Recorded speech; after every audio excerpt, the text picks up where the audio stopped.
everybody? Welcome back to an episode of The Why. I'm your host, Dylan, presented by All American Roof Pros and All American Heart Studios.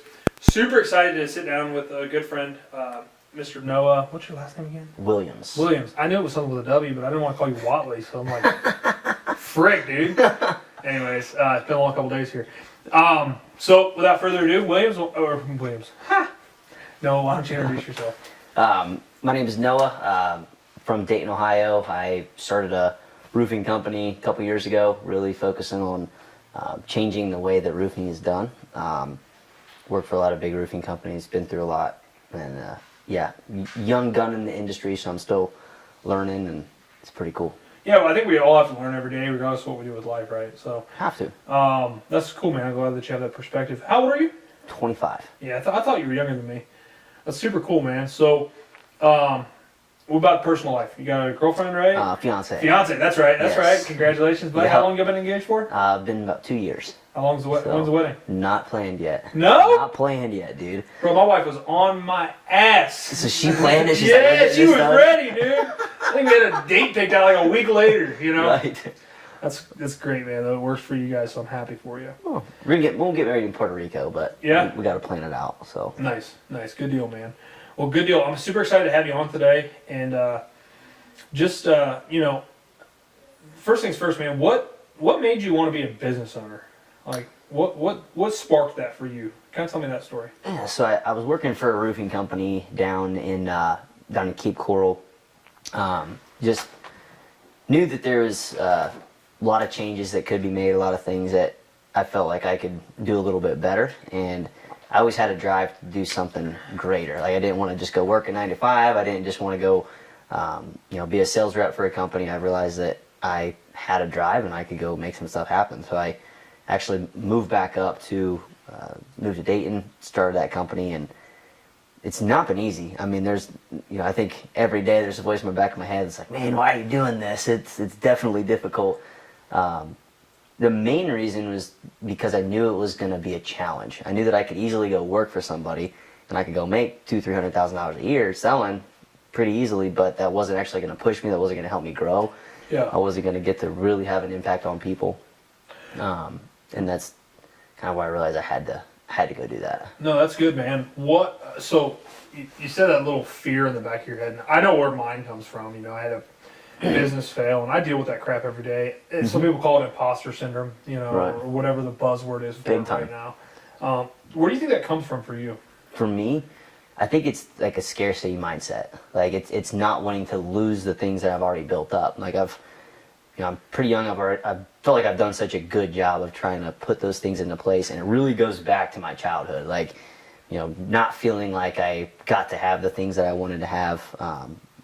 Feeling like my parents weren't really showing me the attention that I wanted them to give me, and I know that if I can set some things into place, then I can make it possible for me to be there for my kids. And also looking at the things that we could lose. Like, there's so many people that rely on me that if the business fails, if something happens, like, it all falls apart. And it's what's the saying, you're 30 days away from bankruptcy at any point, and it's definitely a little terrifying at times.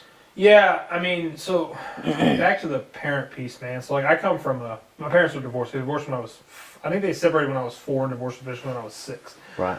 My mom could tell that timeline. But, that was part of it for me, man. Like, there was chaos. Yeah. Like, I had a revelation at the retreat that we were at that, like, I thrive in chaos. Like, I have to have it. Yes.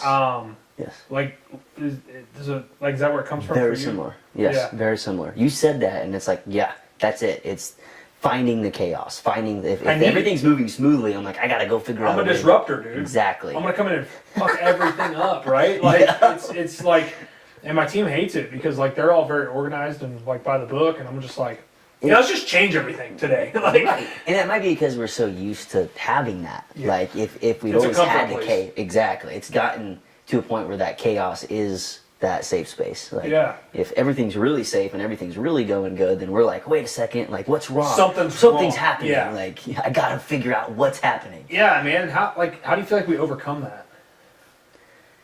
Honestly, I think it's just going back down to the roots. Like, what is that? Why are we like that? What type of chaos is it?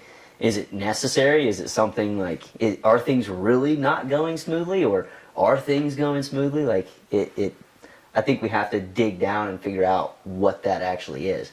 Like, for me, if I walk into my office and I see that leads aren't getting called, then I'm like immediately on it, trying to figure it out.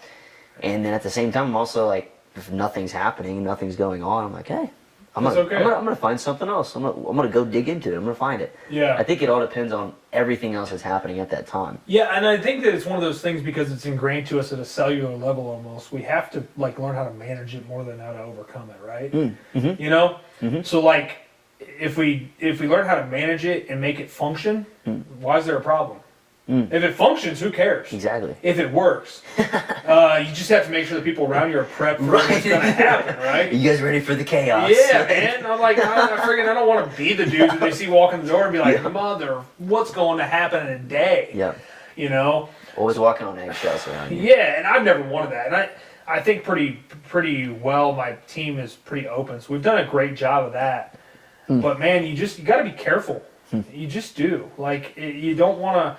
And I don't want to say this in a wrong context, but a lot of people are soft today, you know, and need a safe place. Like, dude, when I grew up, it was like we beat the hell out of each other. Like, it was verbally. Like, I'm not even talking about the physical stuff, man. My brother and I were 17 months apart, dude. We just beat the tar out of each other.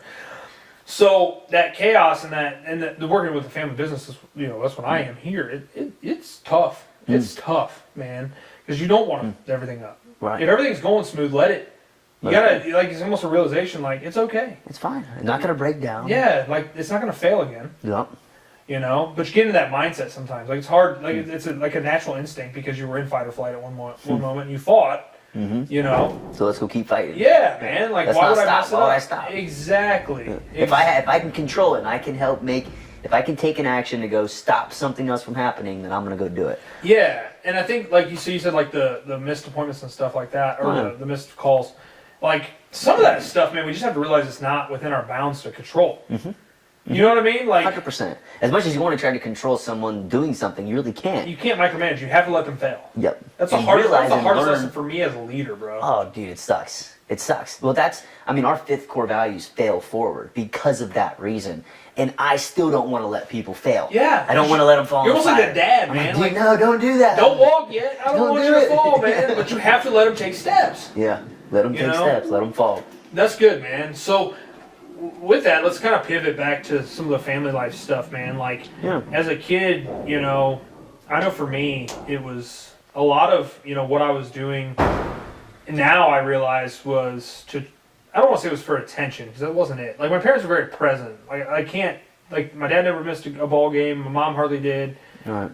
Like, they're very present in that aspect. But, like, the split household chaos makes for just a murky water for a child, man. It does. It does. Like, how do you feel like that impacted you, or how do you think it gave you, you know, the strength to be who you are?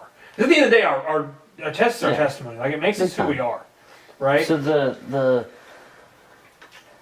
for my parents, it was a long time coming. Like, seeing I never had a time when they were happy. They were fighting all the time.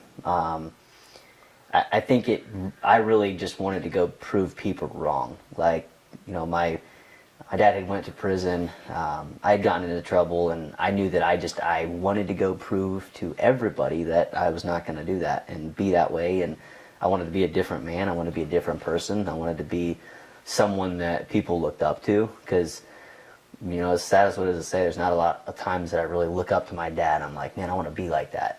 And there's a lot of people in my life that I've looked up to, and I've said, man, I want to be like that. I want to be like that guy. I see the way that his team comes around him. I see the way that he carries himself. I see as humble as what he is, even though he should be as confident.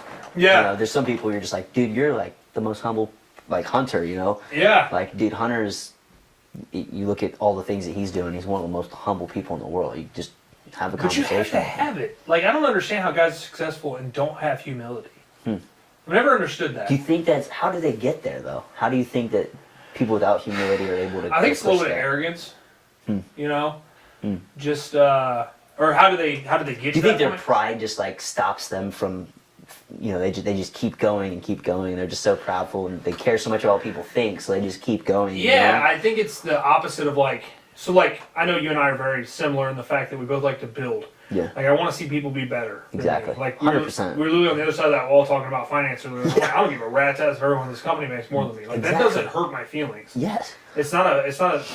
At the end of the day, I don't know where you're at in your faith. I think you're a faithful man. So I think when I get to heaven, dude, I think God's going to be more happy that I helped other people than how much money was in my bank account. Because there ain't afraid ever U-Haul falling a hearse, buddy. Right. You know, like they're going to sell all your shit when you're going anyway. So you might as well at least build into them while they're here. Right. That's what our legacy is.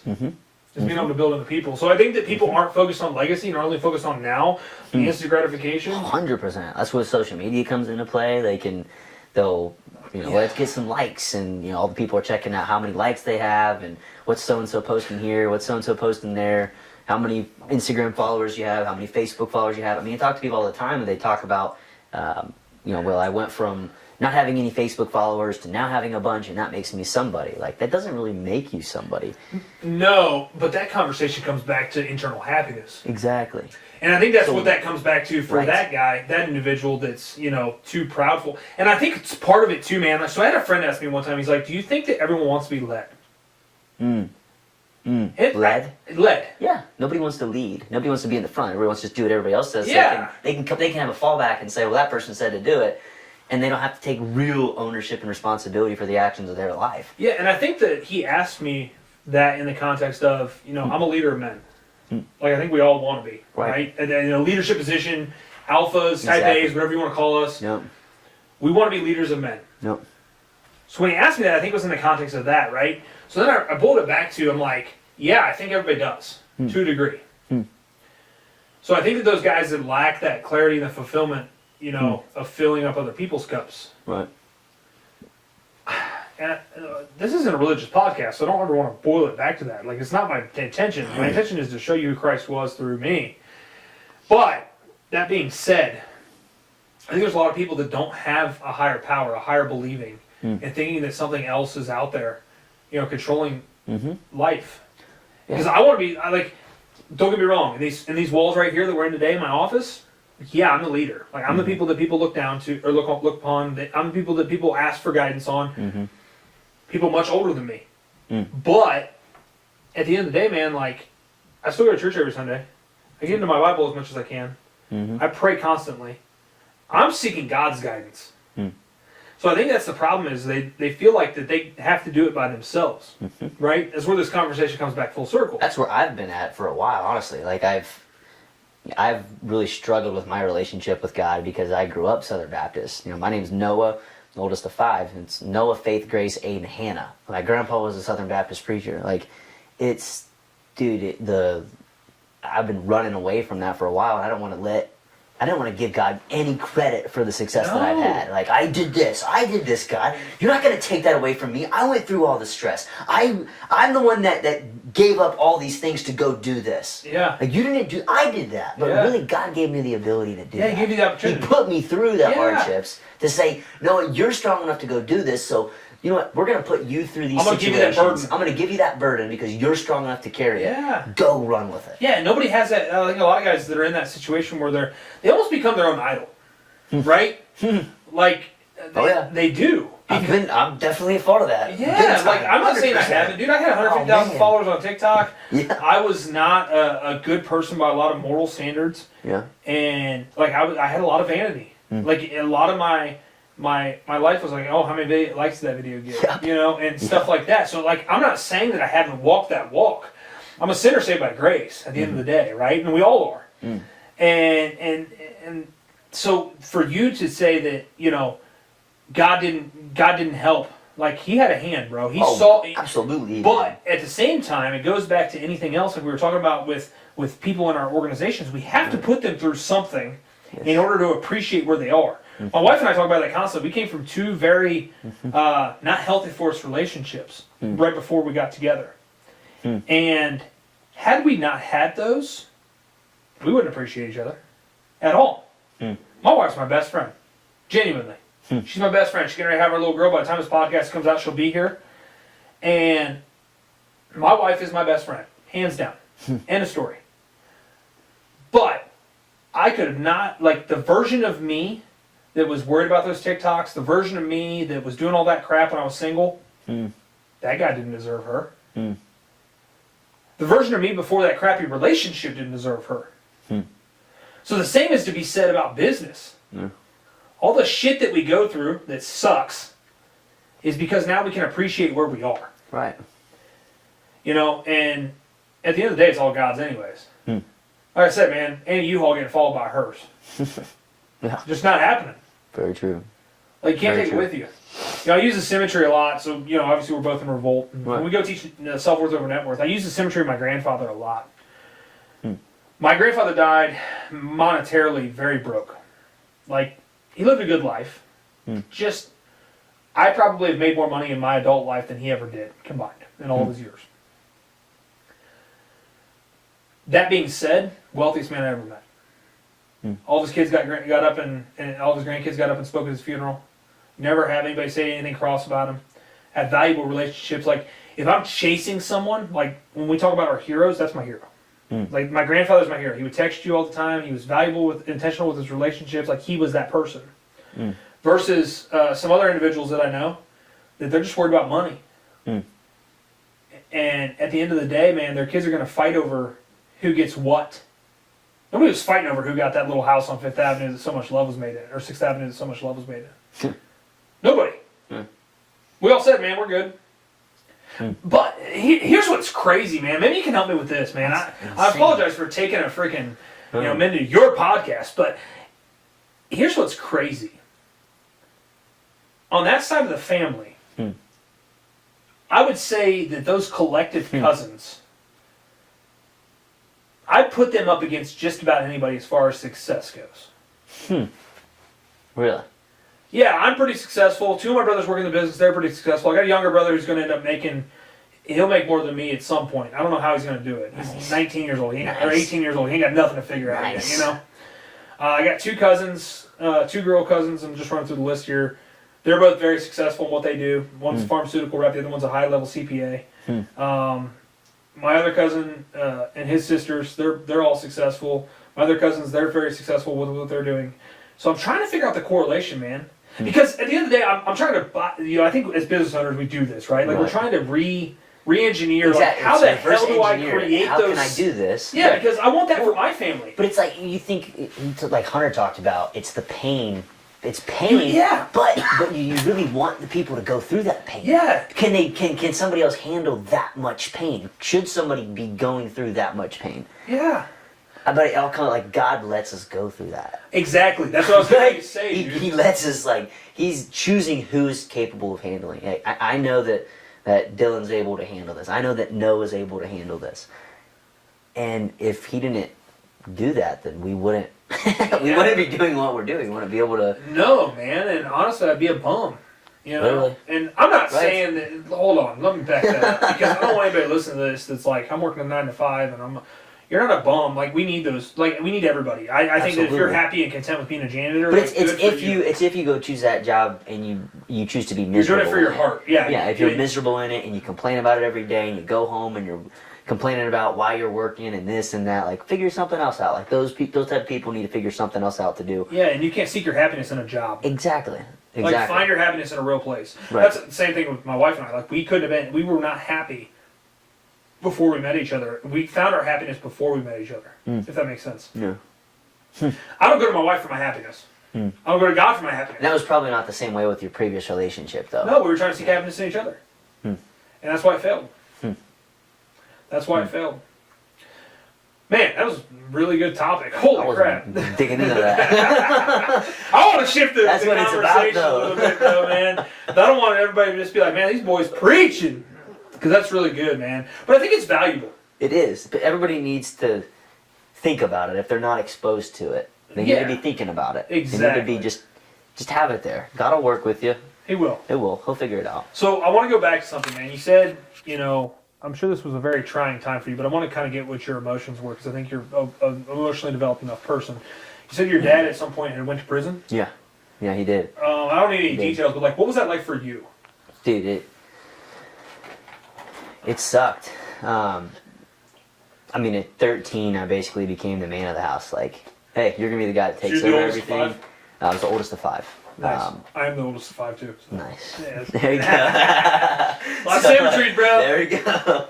So I think I wanted to be that man. It forced me from a very young age to just take a lot of ownership over situations that I probably never should have had to take ownership of.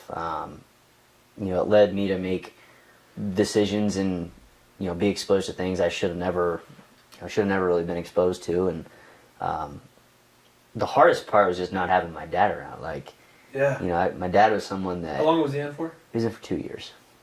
So 13, 14, 15. Yeah. So well, it would have been like 12 years old. So 12 was when he went in. So he got out when I was 14. But yeah, dude, it a lot of, you know, that time of your life as a young boy, you're going through a lot, you're figuring a lot out, and you know, just a lot of the stuff that happened from that, dude, yeah, I mean, it affected a lot of things in my life, and I for a long time I looked at it and I've hated it. Honestly, I've hated my dad for a while. You know, yeah. I've hated.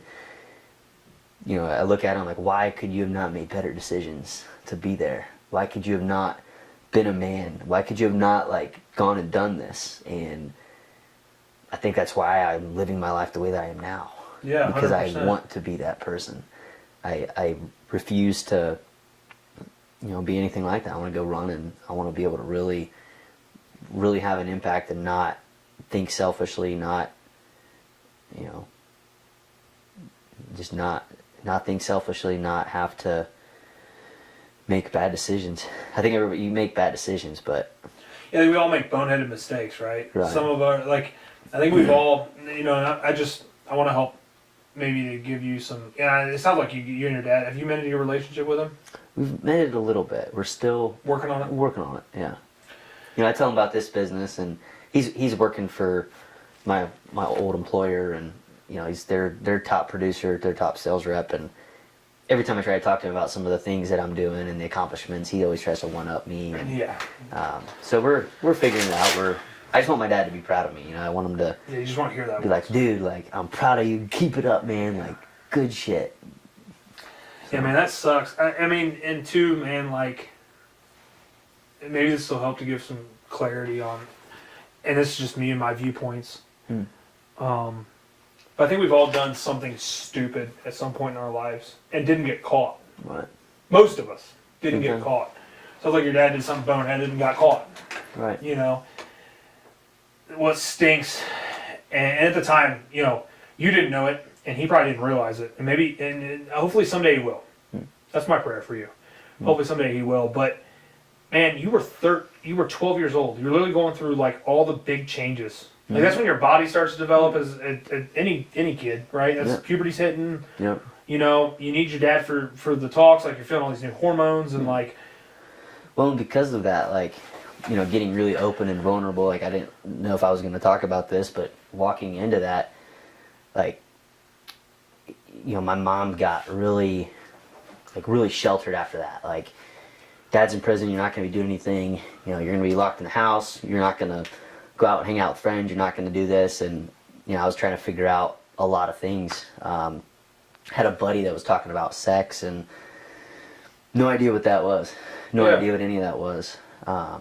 Is mom's side the side that has the preacher? Is your grandpa's the preacher? Dad's side. Okay. Dad's side. So, ended up, I inappropriately touched one of my sisters, and that's what I got in trouble for. When I was 13, I got pulled out of the house, got a charge, and honestly, I didn't even know what I was doing. I thought it was a sin. Like, I thought I was sinning. I didn't realize, like, the level of extent that was. The legality side of it.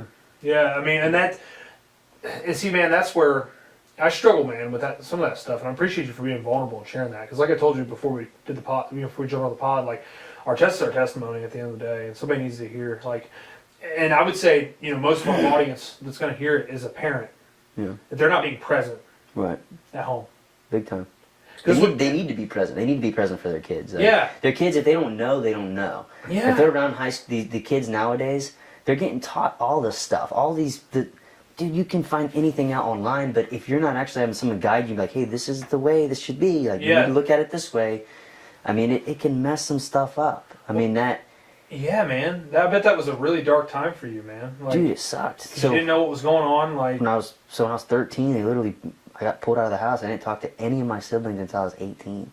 I had to go to a sex group, a sex addiction group every Wednesday. At 13? I never had sex. I never masturbated. Never, like, yeah. At 13. I was in with guys that had, like, done some crazy like stuff. some really dark... Dude, I'm in here, I'm like, why am I here? Bet it scared the shit out of you. Oh, fuck yeah, dude. I mean, I know we can laugh about it now, but like... Dude, it was terrible. Yeah. You know, I have a passion to, like... I see that and I want to help people that are going through some of the stuff like that. Because as a kid, I'm like, wow, you're just this messed up. Like, you weren't, though, man. Like, you were a product of your environment. Right. And, like, the thing is that whole setting, it teaches you to not look at it like that. Like, the whole... Yeah, that you are the reason for your problem. You're the reason for it. And at the end of the day, true. you are, was, right? 100%. But at 13, you're not. Right. At 13, you're a kid, man. We don't let 13-year-olds go buy cigarettes. Yeah. Well, that's where I struggle with that, man. Because, like, I'll be honest with you, man. I chewed on it a little bit. Cause I'm like, that's like my number one thing. And I'm not. I want to be transparent. Right. Like, and I know God chose forgiveness for everyone. So that's why I have to come at it from a place of compassion and chew on things and go, how the hell do we actually deal with this? But at that, knowing the full story, it's like, no, it makes sense. You just didn't have guidance, dude. Right. Yeah. Like, there's nothing wrong with it. Like, you didn't know. Yeah. You're innocent. I mean, genuinely. Yeah. And obviously for those guys you were with, that's a whole different story. Yeah. You're a grown-ass man, dude. Your brain's fully developed at 30 years old. You ain't got no reason to be inappropriately touching anybody. Right. You know what I mean? Like, that's a whole different conversation piece. Exactly. Like, we're talking about two completely different things. Right. But see, I'm grouped, you know, literally every Wednesday. I missed every baseball game I ever had on Wednesday nights. I mean, every Wednesday I had to go and affirm that this is Noah, this was my charge, this is what I did, this is how messed up I am, I'm always going to have to be like this, I'm never going to get to do this, I'm always going to have to be like this, you're your sickness. Yeah, and I feel like that programming has messed me up, dude. That's messed me up so much. Dude, the things that I felt about myself there for the longest time. I mean, I tried killing myself multiple times. I'm glad you're still here, man. Dude, God, man. Like, God's like saying, you need to stay here. Yeah, from a place of vulnerability, man. Dude, my first business failed, dude. I literally contemplated suicide numerous times. I was like, man, it'd be better if I just... And look at the life I have now. Crazy. Yeah. That's crazy, dude. You know? And like you said, it's God. There's no... You know, whether you want to say I didn't have the balls or whatever, like all that crap, it's God. God knew I had a bigger purpose. Dude, I actually had the shotgun in my mouth, pulled the trigger, hammer went down, the bullet never fired. Like, I should be dead. Like, I always remember that Y stick that I grabbed, sat up against a tree to go push the trigger. I remember looking in the barrel and thinking, like, where's the fire going to be at? And it, like, never fired. I'm like, okay. Bro. Ooh. Yeah, man. Crazy. No, but I'm glad you're here, man. Yeah, hell yeah. I mean, that's at the end of the day, that's why you're here. Because I think the conversation, and really where our conversation is going, or has been, like, it's about being present as a parent. Like, something I've struggled with, you know, when I found out I was having a little girl, I probably shared this on the pod before, but I'll share it again. It didn't scare me from the aspect of I was having a daughter. The sex of my child didn't matter. It really didn't. Like, we just want a happy, healthy baby. That's all we want. And that's my prayer will constantly be, I just want a happy, healthy little girl for the rest of her life. But what did scare me is because I know the way our society is. And I know that it's so taboo to not have premarital sex. So taboo. But it's very clearly stated in our Bible what we're supposed to do. So then you run into that struggle because you literally just said it, man. Right. You were sheltered. You had no idea what any of this stuff was. You got the opportunity, and you did something boneheaded. Right. Right. Versus there's another end of the spectrum where you have no shelter, no structure, which you kind of got a taste of both, it sounds like. Right. And you still do something boneheaded. Mm-hmm. So how do I balance that and build those? That's been something that's struggling for me, and my wife and I both had this conversation. How do we build that within Laney? But not too much. Yes. Yeah.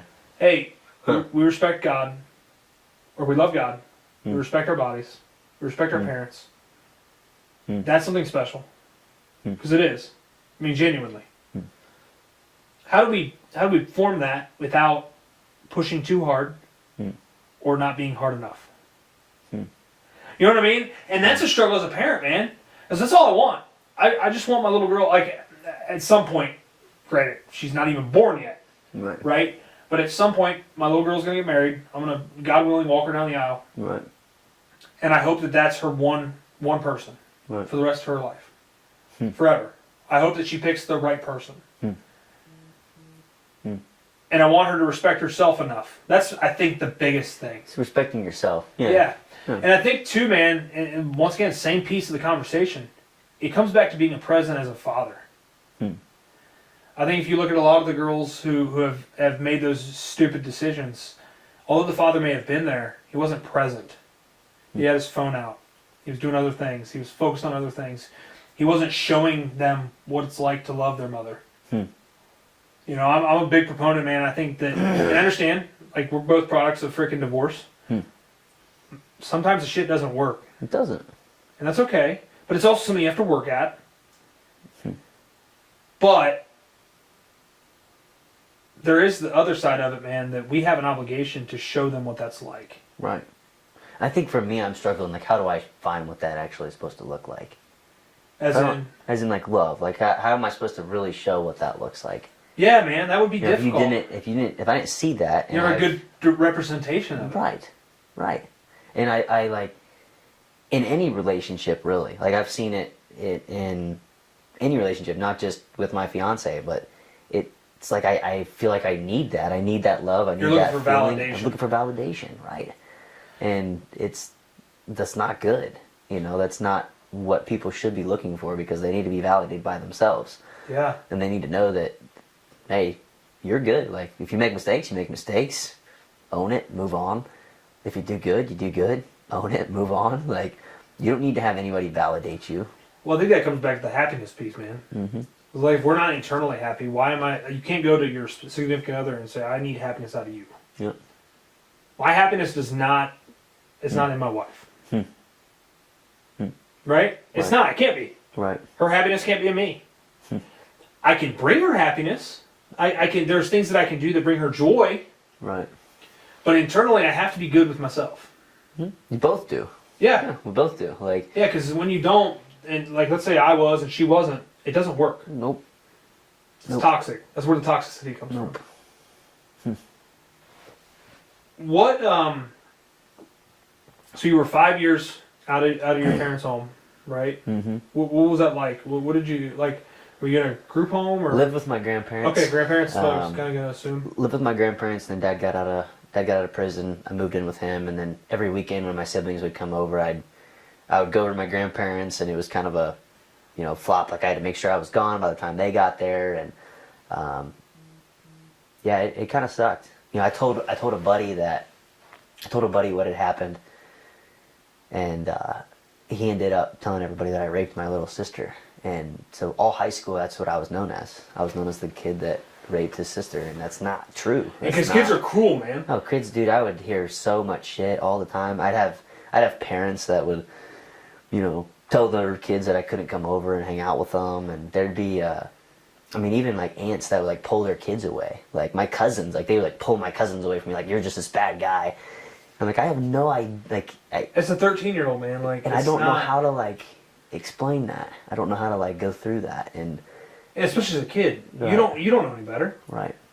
Like, you don't see, because it's all about perspective, right? So their perspective is one thing. They're having it framed this way. Mm-hmm. And there's two sides to every story, and the truth lies somewhere in the middle, right? So, like, Yeah. they're only hearing the one side. Yeah. Which carries some... I just to me, it's like, well, do I go stick up for myself and go say that? Because it's still bad either way. And the the group that I went to, they teach you to not minimize it. They teach you to take full ownership, to make it to where like you are this messed up person. You need to own it. Like you need to be aware of it. You need to have this awareness in the back of your mind that you're always going to be like this, and you're always going to like that's how you're going to be. So you need to be able to figure it out. So like when you have that plus everybody else telling you that, like I didn't really feel like I could stand up for myself because I had this other voice in the back of my head that's like, nope, you need to take ownership for it. Nope, you need to take ownership for it. You can't minimize it. Just take ownership for it. It's beat into your head. It's beat into my head. For years, dude. And that goes back to me just struggling with that because like terrible. You were 13. Terrible. Dude, there's so many other kids that were in the exact same situation though. Not exact same, but very, very similar. Yeah. Where I'm like looking at them and I'm like, what in the world? You have these guys that, I mean, dude, there were guys that would do some crazy, crazy stuff, and then we're like true monsters. Do true monsters, yeah. Like I mean, they're probably still doing stuff. Yeah. You know, to this day. Yeah, no, they have a problem. They have a problem, and the kids that like, I mean, dude, messed up. You know, I learned about porn and I learned about masturbation from the group. Like I didn't know about any of that. I didn't know what that was. And that's where I learned about that from. And I mean, because of that, I looked up porn, and I'm getting over a porn addiction. I've opened up about that. That caused a lot of relationships with me and my fiance. Like, shit, I sent her back to Florida. It was like, dude, I'm gonna it's like everything stumbles and it all comes from the root of that. But no, it does, man. And like when you're in those developmental ages, man, that's something I've struggled with. I mean, I think all men at some point have. Like, there's that lust piece within the religious piece that, you know, and once again it goes back to your body changing and all that crazy stuff. And it's it's a true struggle, man.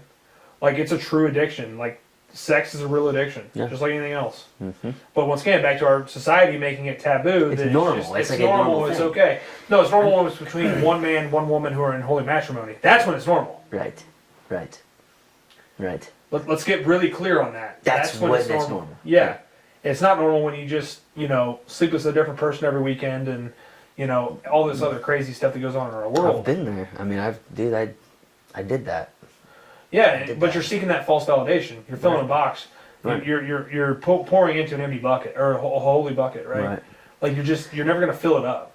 Yeah. Because until you plug the holes, you keep pouring in as much as you want. Exactly. That's back to that happiness component, bro. If you're not happy, like you're never gonna seek fulfillment from something like that, something superficial, something false. Because that's what that is. So it's very real, though. Like, people need to realize that it's something that happens. It's not fun. Nope. It's not sexy. It makes you feel like, you know, it can make you feel like you're going crazy sometimes. 100%. So 100%. You just have to, like, you have to recognize that and realize that that's Satan telling you. He's putting those thoughts in your mind and making it, he's the one that's giving you that voice that's trying to justify what you're doing. Like, no, 100%. He's like, no, it's human feeling. Yes. It's totally normal. Yeah. Like, it's just a release of dopamine. Like, everybody needs to have it. Like, you just need that. You need to feel normal. You need to feel comfortable. Like, it's normal. Yeah. 100%. But it's not. It's like, not. It's not normal. Like, but that's the thing. Our society has made it so it is. Why?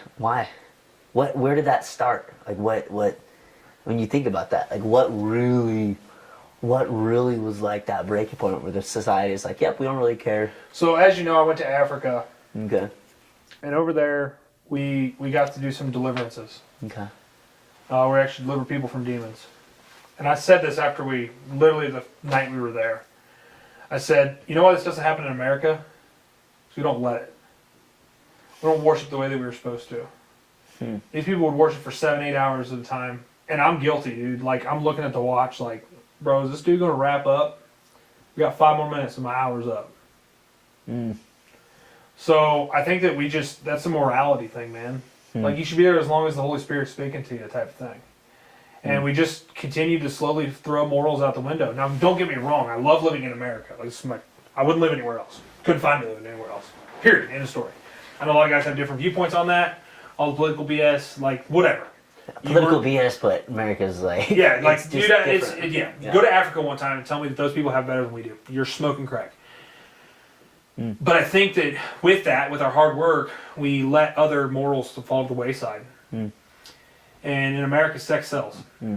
It does. And that's the world, man. Sex sells. It does.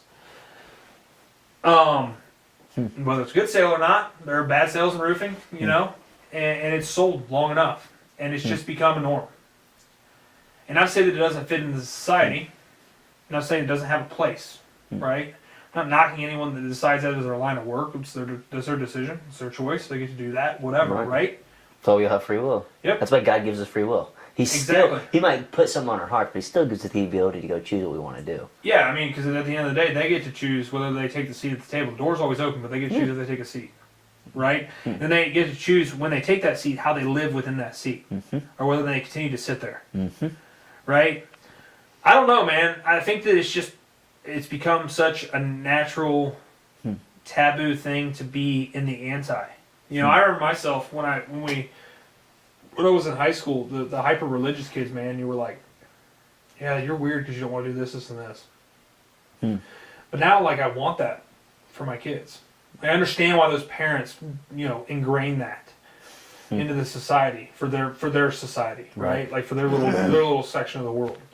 When did you graduate? How old are you? I'm 30. So I graduated in 2012. So cell phones, I mean, social media was just starting. Right. You know, we had Facebook, but it was like dumb posting and shit. Like it wasn't anywhere near like it was now. Like when you graduated, like it was pretty booming. Yeah. But I mean, it still didn't. You know, the not woke, like it is today. Yeah, it's not like the woke move. Like it was like a year after I graduated was when everything was like, whoa, where in the world did that come from? Yeah, it's wild. That's definitely not normal, but apparently it is now. And shame on me for thinking that it's not normal because my thoughts like can't be validated. You know. No, 100%, man. And at the same time, man, like we have to look at it from the go back to the religious piece. You have to view that as how would Christ view it? Like he would love him. So as much as we want to judge we gotta love him. Be the judge, you still have to love, or you should. You have to meet them where they're at. I mean, they only know what they know. They only I struggle, man, just because it's kind of a little bit of the topic of the podcast, and this isn't towards you at all. I struggle with showing grace to anyone who has, you know, is in that position where they are a monster. And have that. Now, not to say that they can't have a seat at the table, but their heart has to change. Absolutely. And that's why I have no problem saying to you, because your heart's changed, right? Absolutely. Like, you were at a dark place in your life when all that stuff happened. Right. And not to say that people can't change. Right. I think people can, 100%. I think that all of us are a walking testimony. If you think that people can't change, look at who you were 10 years ago. Yep. You're a completely different person than who you were 10 years ago. And in 10 years, I can look back and say I'm still a different person than I was 10 years ago. I'm in a different season in my life. But with those folks, man, you think you're gonna have a 10-year-old in 10 years? I'll be 40. Holy shit! I won't talk about it, man. 30 was scary enough. But that's where I struggle as a Christ follower, is because it's hard for me to want to show that person grace. Now, if they change their life, if they truly feel a calling and they truly make strides to change, 100%. Because just like the rest of us, our traumas still follow us. They don't go away. You're still going to have that temptation. You're still going to have that porn addiction. You're still going to have all these other things going on in your life. But that's not the purpose. You have to fight that temptation because we all have them. I'm not saying we all have temptations to be a monster. I'm saying we all have temptations to do shit we're not supposed to do. Yeah, exactly. And then we have a choice because of that free will component. What path we want to go down. Exactly. And if you continue to pick the wrong path, I have no the more you pick the wrong path, the easier it becomes to pick that path. Yeah. The easier you pick that thing, the easier it becomes. Yeah, because then the other path gets full of a bunch of weeds, and you're like, I'm not walking through the bugs. Dude, I just do this. It's what I am. It's who I am. Yeah. It's who I am. I'm not going to be able to change it. Yeah, it's like you were saying with that group, man. Yeah. And why are we treating, at the end of the day, sex addiction is no different to me, and this is a touchy subject, but I'm going to freaking throw it out because it's my podcast. It's no different to me than a lot of what's going on with this transgender movement that's happening in our country. There is something wrong with the brain. Yes. There's something wrong with the brain. And it's not me being a high on the freaking hog. Look at me, I'm a cis male, whatever the hell they call me. Yep. It's from the aspect of the data. I go back to data. That's who I am. I'm analytical. Yep. I want data. You said it in all my meetings. I want data. I don't give a rat's ass about anything else because data doesn't lie. If you look at the transgender community, they are the highest suicide rate sect of people in the world. I'm not saying that I can't love them and be friends with them and be married and all that good stuff. I'm not saying that at all. There's a reason why they're not happy, though. But there's a reason you're not happy. Yeah. That's exactly it. Yeah. And it's not going to change them to do whatever they want. That's not going to make them happy. What's going to make them happy is like being okay with themselves. Yes. It comes back to them not being okay with themselves. And you know what? If you feel like you've got, if I'm a man and I feel like injecting myself with those hormones and putting a set of boobs on me, I mean, there's like good for you. You've heard of like hermaphrodites, right? Where like They've existed. Like It's not new. but it's not the same thing. You know, it's yeah. No, Yeah. but I mean, I'm not saying that you can't, and I'm not saying there's not a group of that population that truly just has something genetically displaced. Right. That something's not okay. Yeah. I'm not saying that at all. I'm saying that the movement has moved so far to the left. But it's right where it's getting justified, and the excuses are getting made as to why it makes sense.